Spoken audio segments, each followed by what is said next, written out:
Welcome back to Sharing Parenting's online sessions. My name is Ruth Allen. This is session 6, part 1 on effective discipline. Remember to have a pen and paper with you for this session. When you come to an exercise, press pause, and when you are ready to return, press play. If you have a workbook, this session is on pages 80 to 89. The aim of this session is to explore why we discipline our children and to discover what discipline means. This session will help you recognise some great discipline strategies you can use that will have a positive impact in your home. Discipline means different things to different people. It can be seen in a negative way. Some people will have experienced quite traumatic ways of being disciplined, so it is important to emphasise that we are looking at positive strategies for you to use. Press pause while you take a moment to write down your ideas about what discipline means to you. Learning, teaching, building self-esteem are all really positive methods of discipline. These methods help people to develop skills and learn from their mistakes. Some negative examples are shouting, smacking and power. These forms of discipline are quick to use but can leave the person on the receiving end feeling scared, embarrassed and hurt. The word discipline comes from the word disciple, to teach or parent. It is our responsibility as adults to help children learn what is right and not for us to keep punishing them for doing things wrong. What is the difference between discipline and punishment? Press pause while you write down what you think. Discipline is about teaching and learning. It is about taking responsibility and control. Discipline is easier to achieve if there is respect as each person listens and communicates appropriately. It is also easier if there is an understanding of why children behave as they do. Punishment may work in the short term at stopping unwanted behaviour, but it can have a detrimental effect on relationships. Punishment does not teach responsibility or have long-term effect on self-control. It damages self-esteem, it has a negative effect, and the behaviour reoccurs as no teaching has taken place. An example of being told off in a negative way when I was a child was I remember being late home from school one day and being shouted at and sent to my room. I was never given the chance to explain I had helped a group of ducks cross the road that had blocked the high street. I felt sad and angry that I was not listened to. Think of a time when you were told off in a negative way. Press pause and write down how you were told what you had done was wrong. Where were you and what was said? How did you feel?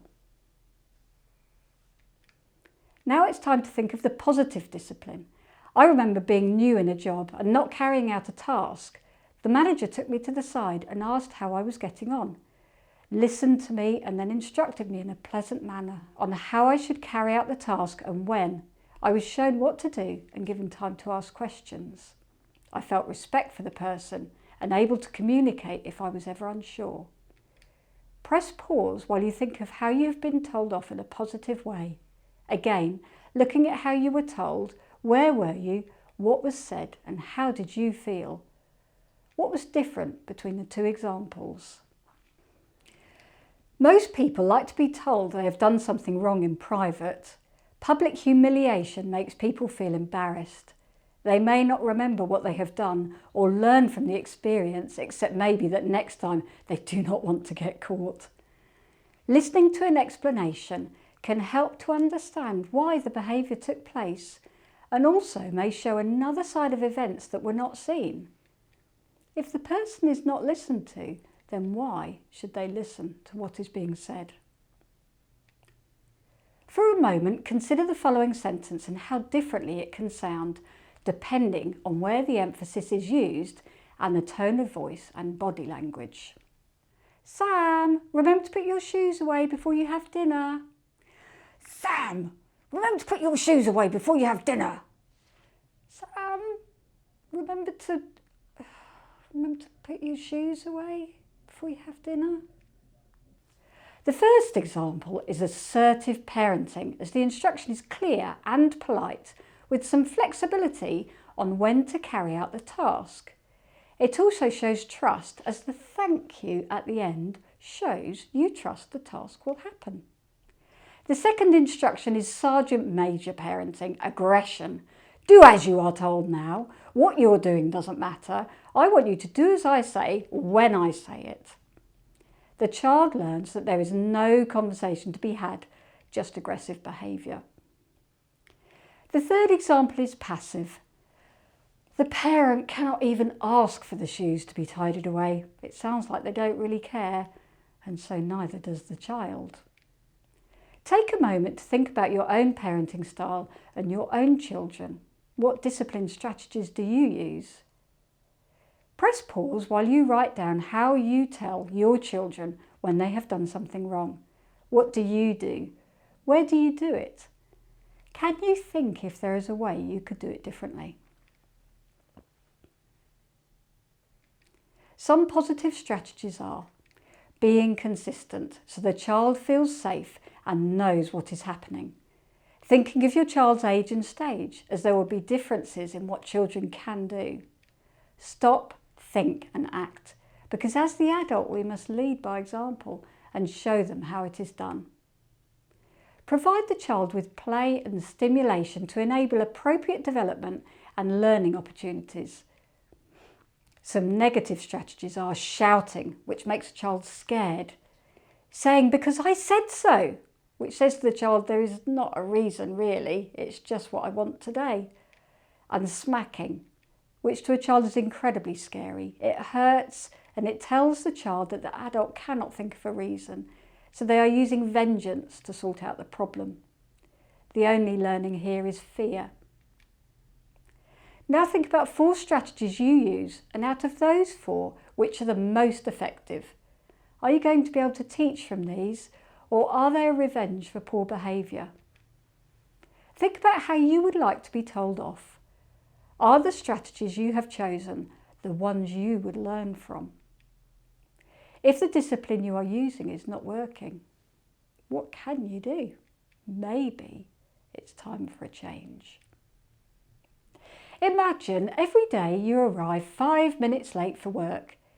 If you keep leaving the house at the same time, then every day you will have the same outcome. Think about the following statement. If you keep doing what you have always done, you will keep getting what you have always got. Change is difficult, but it is worth it for a different, more positive outcome. Remember Unit 2 and the traffic light model? This is useful in any challenging situation. Red for stop. Take a moment to breathe. Amber, look at what is happening and what can happen. This gives us time to think of options and choices. Green for act. Time to put all those skills into place. This strategy gives time for the brain to process what is happening and consider the best way to approach a situation. Professional organisations and schools have rules which are written down or displayed and are shared with every member of staff. Families also have their own rules, though they may not be so obvious. These rules should be things like tidy your things away, take your outdoor shoes off in the house, share, and so on. Press pause while you write down some family rules you have in your home. In order for everyone in the house to be able to follow the rules, they need to be consistent. Think how you let your family know the rules. Do the rules change? If so, do you include the rest of the family in deciding what is going to happen, especially as they get older? Now it's time to recap on what we have covered this session. We have learned that discipline means to teach. Using assertive discipline strategies will help our children to learn and give them a healthy self-esteem. We can see that taking time to assess what is happening before we discipline our child will lead to a more positive outcome and stop the behaviour reoccurring. This week, use one of the effective discipline strategies discussed. to handle a challenging situation with your child. Think about what happened. How did it go? If it didn't go well, what made it unsuccessful? Were you tired? Were the children hungry? Were the child's feelings considered? What could you try differently next time? Remember options so your child feels they have some choice. If it did go well, what made it successful? Had you looked after yourself and filled your jug? Were you listening to what was being said? Had everyone had a good night's sleep? Here is a quote well worth remembering by Maya Angelou. People will forget what you said. People will forget what you did. But people will never forget how you made them feel. Thank you for taking part in Effective Discipline. The next session is the second part of Effective Discipline.